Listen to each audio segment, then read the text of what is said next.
Hello my YouTube family. तो I hope आप लोग अच्छे होंगे।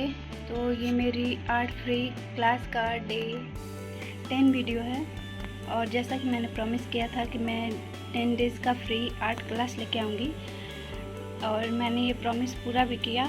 और कल से मेरी स्कूल की क्लासेस स्टार्ट हो रही हैं, तो मैं फ्री नहीं रहूँगी। इस वजह से सोचा कि आज आप लोग को इन्फॉर्म कर दूँ। और मैं कोशिश करूँगी कि मैं आगे भी ऐसी वीडियोस डालती रहूँ, लेकिन आप लोग सपोर्ट करेंगे तभी। अगर आप लोगों को मेरी वीडियोस से कुछ सीखने को मिलता है तो प्लीज़ कमेंट कर दिया करिए, और जिस टॉपिक पे आपको वीडियो चाहिए वो भी आप लोग कमेंट कर सकते हैं।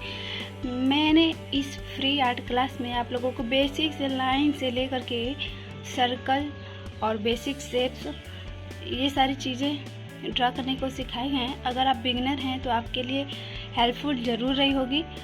तो अपना एक्सपीरियंस प्लीज़ कमेंट में ज़रूर दें। Thank you. मिलते हैं नेक्स्ट वीडियो में।